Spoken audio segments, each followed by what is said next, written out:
সালাম আলাইকুম কাকা। ওয়ালাইকুম সালাম। কাজী ভালো নে? আছি ভালো আছি। কিসে কথা কান শুনলাম যেন হাসা নাকি? ইয়া আমার উত্তর বিয়ে বলে ঠিক হয়েছে, হদ্দইয়ে বিয়ে বলে আবার ভাঙ্গি গেছে। আরে বাবু রে, তো দেখছতে কিভাবে তিলকে তাল বানায়। গ্রামের মানুষ এত খারাপ, এত জঘন্য, ইউ ব্লাডি ফুল, মাথার মেজাজ গরম হয়ে যায়। বিয়া ভাঙ্গে না, বিয়া মূলত আমি নিজে ভাঙ্গে দিছি।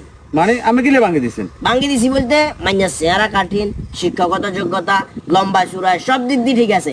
মাইনার বাপেরে খালি কথা একর কইছে, কইছে মাইনার সিটি স্ক্যান রিপোর্ট আর এমআরআই রিপোর্টটা যদি আরে দেন তাইলে বিয়ে ফাইনাল। আগে মাথায় আসিল যে হদ্দ করিয়ে লাগছি, পরে এটা কবে রোমায় তারা ইসলামিকে যায়, তারা কয় এখান তো আন্ডা দিতে হাইতাম না, হিলে বিয়ে বাদ দিয়ে দিছি। ওমা সিটি স্ক্যান আর আমার রিপোর্টে আমি কি করবেন? আরে বাবারে, মানে কি আইটাকে চোখতে সাজা রাখবে আনবো নাকি? না মানে এর কিনলে আনবো, এটা কাম কাজ করবো, টুকটাক আন্ডা সেবা যত্ন করবো, এর ভিতরে অনাকাঙ্ক্ষিত ভাবে ফেসারালা রুগী টুগি হইলে কাটতে সিদ্ধ হুদি থাকবো। হিয়া আন্ডা কি সেবা করবো? এবার উল্টা হিয়ারে সিদ্ধটি মারি খালি ওই গরুর দুধ খাওয়াইতে আন্ডা সময় যাবো, এত ফেরা কোনে দেবো। হিলে বলি মানে এর ভিতরে কোনো সমস্যা টমস্যা আছে কিনা এই জিনিসগুলো দেখতে বলি সিটি স্ক্যান আর এমআরআই রিপোর্ট দিবে লাগছে।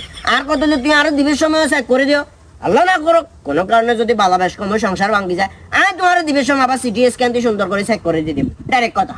ও বাজি রে বাজি, আমি তো এই জগতের মানুষ না। ইন্না লিল্লাহ ইন্না লিল্লাহ। আমের হোলা রে, আগামী 100 বছরে বিয়ে করে থাকতো না যদি বাঁচি থাকে 100 বছর। আরে সিটি স্ক্যান রিপোর্ট আই সোজা আর মুতি তাইলে জানা যায়, আইডিও নাই বেটা আর সম্ভব।